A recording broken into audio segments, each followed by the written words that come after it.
ಸಂಗತಿಗಳೇ, ಇದು ಬಹಳ ಒಂದು ಗಂಭೀರವಾದಂತ ವಿಚಾರ. ನಿಮ್ಗೆ ಗೊತ್ತಿರಂಗೆ ಕರ್ನಾಟಕದಲ್ಲಿ SIR ನಡೀತಾ ಇದೆ. ಇನ್ನು ಸ್ವಲ್ಪ ದಿವಸಗಳಲ್ಲಿ SIRದು ಡ್ರಾಫ್ಟ್ ಲಿಸ್ಟ್ ಕರಡು ಪಟ್ಟಿ ಪಬ್ಲಿಷ್ ಆಗುತ್ತೆ. ಅದ್ರ ಜೊತೆ ಇನ್ನೊಂದು ಲಿಸ್ಟ್ ಪಬ್ಲಿಷ್ ಆಗುತ್ತೆ, ASDDO ಅಂತ. ASDDO ಲಿಸ್ಟ್ ಅಂದ್ರೆ ಏನಂದ್ರೆ ನಿಮ್ ಹೆಸರನ್ನ ಆಲ್ರೆಡಿ SIRದು ಕರಡು ಪಟ್ಟಿಯಿಂದ ತೆಗೆದು ಬಿಟ್ಟಿದ್ದಾರೆ, ಡಿಲೀಟ್ ಮಾಡಿದ್ದಾರೆ ಅಂತ ಹೇಳಿ. ASDDO ಅಂದ್ರೆ ಆಬ್ಸೆಂಟ್, ಶಿಫ್ಟೆಡ್, ಡೆಡ್, ಡೂಪ್ಲಿಕೇಟ್ ಮತ್ತೆ ಅದರ್ಸ್ ಅಂತ. ನಿನ್ನೆ CEO ಕರ್ನಾಟಕ ಅಂದ್ರೆ ಕರ್ನಾಟಕದ ಮುಖ್ಯ ಚುನಾವಣಾಧಿಕಾರಿಗಳು ಒಂದು ಪತ್ರಿಕಾ ಪ್ರಕಟಣೆಯಲ್ಲಿ ಏನ್ ಹೇಳಿದ್ದಾರೆ ಅಂತ ಹೇಳಿದ್ರೆ, ಈ ASDDO ಲಿಸ್ಟ್ ಅಲ್ಲಿ 1,59,59,228 ಜನ ಇದ್ದಾರೆ. 1,10,59,288 ಜನ. ಅಂದ್ರೆ ಇಷ್ಟು ಜನ ಆಲ್ರೆಡಿ ಡ್ರಾಫ್ಟ್ ಲಿಸ್ಟ್ ಇಂದ ಆಚೆ ಇದ್ದಾರೆ. ಸೊ ಈಗ ಈ ಡ್ರಾಫ್ಟ್ ಲಿಸ್ಟ್ ಇಂದ ಆಚೆ ಇದ್ದಾರೆ ಅಂತ ಹೇಳಿದ್ರೆ ಅವ್ರಿಗೆ ನೋಟಿಸ್ ಬರೋದಿಲ್ಲ. ASDDO ಲಿಸ್ಟ್ ಅಲ್ಲಿ ಇರೋರಿಗೆ ನೋಟಿಸ್ ಬರೋದಿಲ್ಲ. ಆ ಲಿಸ್ಟ್ ಹಾಕಿರ್ತಾರೆ, ಎಲ್ಲೋ ಇಂಟರ್ನೆಟ್ ಅಲ್ಲಿ ಹಾಕಿರ್ತಾರೆ, ಯಾವ್ದೋ ಆಫೀಸಲ್ಲಿ ಹಾಕಿರ್ತಾರೆ, ನೀವೇ ಹೋಗಿ ನೋಡ್ಕೋಬೇಕು. ನೀವೊಂದ್ ವೇಳೆ ನೋಡ್ಕೊಂಡಿಲ್ಲ ಅಂತ ಹೇಳಿದ್ರೆ ನಿಮ್ ಹೆಸರು ಡಿಲೀಟ್ ಆಗ್ಬಿಡುತ್ತೆ. ಅಥವಾ ನೀವು ನೋಡ್ಕೊಂಡಾದ್ಮೇಲೆ ಒಂದು ಫಾರ್ಮ್ 6 ಸಬ್ಮಿಟ್ ಮಾಡ್ಬೇಕು. ಆ ಸಬ್ಮಿಟ್ ಮಾಡಿಲ್ಲ ಅಂದ್ರೂ ಡಿಲೀಟ್ ಆಗ್ಬಿಡ್ತಾರೆ.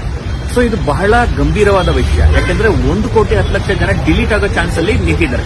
ಡಿಲೀಷನ್ ಇಂದ ಒಂದ್ ಸ್ಟೆಪ್ ದೂರ ಇದೆ, ಫೈನಲ್ ಡಿಲೀಷನ್ ಇಂದ ಒಂದ್ ಸ್ಟೆಪ್ ದೂರ ಇದ್ದಾರೆ. ಹಾಗಾಗಿ ನಾವು ನನ್ನ ಮತ ನನ್ನ ಹಕ್ಕು ಕಡೆಯಿಂದ ಮುಖ್ಯ ಚುನಾವಣಾಧಿಕಾರಿಗೆ ಏನ್ ಒತ್ತಾಯಿಸ್ತಿದ್ದೀವಿ ಅಂತ ಹೇಳಿದ್ರೆ, ದಯವಿಟ್ಟು ASDDO ಲಿಸ್ಟ್ ನ ಈಗಲೇ ಪ್ರಕಟಿಸಿ, ನಿಮ್ ವೆಬ್ಸೈಟ್ ಅಲ್ಲಿ ಹಾಕಿ, ಬೇರೆ ಬೇರೆ ಕಡೆ ಹಾಕಿ. ಜನಗಳು ತಪ್ಪಾಗಿ ಮಾರ್ಕ್ ಮಾಡಿದ್ರೆ, ನೀವೇ ಹೇಳಿದ್ರೆ ನಿಮ್ಮ ಪತ್ರಿಕಾ ಪ್ರಕಟಣೆಯಲ್ಲಿ ಕೆಲವರು ತಪ್ಪಾಗಿ ಮಾರ್ಕ್ ಆಗಿದ್ದಾರೆ ASDDO ಅಂತ ಹೇಳಿ. ಮತ್ತೆ ತಪ್ಪಾಗಿ ಮಾರ್ಕ್ ಆಗಿರೋರಿಗೆ ಒಂದು ಚಾನ್ಸ್ ಕೊಡಿ ಈಗಲೇ. ಯಾಕಂದ್ರೆ ತಪ್ಪಾಗಿ ಮಾರ್ಕ್ ಆಗಿರೋದು ನಮ್ ತಪ್ಪಲ್ಲ, ಮತದಾರರ ತಪ್ಪಲ್ಲ, ಚುನಾವಣಾ ಆಯೋಗದ ತಪ್ಪು. ನೀವು ತಪ್ಪಾಗಿ ಮಾರ್ಕ್ ಮಾಡಿ ನಾವ್ ಯಾಕೆ ಬೆಲೆ ಕೊಡಬೇಕು? ಹಾಗಾಗಿ ತಕ್ಷಣ ಈ ಲಿಸ್ಟ್ ನ ಪಬ್ಲಿಷ್ ಮಾಡಿ. ಎರಡನೇದು, August 8ಕ್ಕೆ ಎನ್ಯೂಮರೇಷನ್ ಫೇಸ್ ಮುಗಿಯುತ್ತೆ. ಅಷ್ಟೊತ್ತಿಗೆ ASDDO ಲಿಸ್ಟ್ ಅಲ್ಲಿ ರಾಂಗ್ ಆಗಿರೋರು ನೀವು ಸರಿ ಮಾಡ್ಕೊಳ್ಳಿ ಅಂತ ನೀವು ಹೇಳಿದ್ದೀರಾ. ಇನ್ನು 4 ದಿವಸದಲ್ಲಿ 1 ಕೋಟಿ ಜನ ಹಿಂಗ್ ಸರಿ ಮಾಡ್ಕೊಳಕ್ಕಾಗತ್ತೆ? ಹಾಗಾಗಿ ಟೈಮು ಎಕ್ಸ್ಟೆಂಡ್ ಮಾಡಬೇಕು. ASDDO ಲಿಸ್ಟ್ ಪಬ್ಲಿಕ್ ಮಾಡಬೇಕು. BLOಗಳಿಗೂ ಸಹ ನೀವು ಇನ್ಸ್ಟ್ರಕ್ಷನ್ಸ್ ಕೊಡಬೇಕು. ಇದ್ರ ಬಗ್ಗೆ ರಾಜ್ಯ ಸರ್ಕಾರ ಸಹ ಗಮನ ಕೊಡಬೇಕಾಗುತ್ತೆ, ರಾಜ್ಯದ ಜನತೆ ಕೊಡಬೇಕಾಗುತ್ತೆ. ಹಾಗಾಗಿ ಸಂಗತಿಗಳೇ, ದಯವಿಟ್ಟು ನೀವು ಸಹ ಒತ್ತಾಯ ಮಾಡಿ.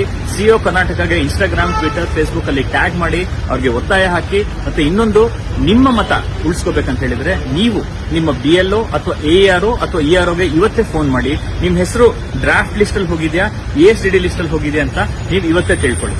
ಒಂದ್ ವೇಳೆ BLOಗಳಿಗೆ ಆಲ್ರೆಡಿ ತುಂಬಾ ಕೆಲಸ ಇದೆ ಪಾಪ, ಅವ್ರು ನಿಮ್ಗೆ ಉತ್ತರ ಕೊಡದೇ ಇದ್ರೆ ನಿಮ್ ARO ಮಾತಾಡಿ, ಅಥವಾ DC ಹತ್ರ, ನಿಮ್ಮ ಜಿಲ್ಲೆಯ DCಗೆ ಹೋಗಿ, ಅವರು ಡಿಸ್ಟ್ರಿಕ್ಟ್ ಎಲೆಕ್ಷನ್ ಆಫೀಸರ್, ಅವ್ರಿಗೆ ಹೋಗಿ ತಿಳ್ಕೊಳ್ಳಿ. ಕರ್ನಾಟಕದ ಮತದಾರರ ಹಕ್ಕನ್ನು ನಾವು ರಕ್ಷಣೆ ಮಾಡಬೇಕಾಗಿದೆ, ಅದಕ್ಕೆ ನಾವು ಕೆಲಸ ಮಾಡಬೇಕಾಗಿದೆ. ದಯವಿಟ್ಟು ಕರ್ನಾಟಕದ ಜನಗಳು ಎಚ್ಚೆತ್ಕೋಬೇಕು ಅಂತ ನನ್ನ ಮತ ನನ್ನ ಹಕ್ಕು ಕಡೆಯಿಂದ ನಾವು ಹೇಳ್ತಾ ಇದ್ದೀವಿ.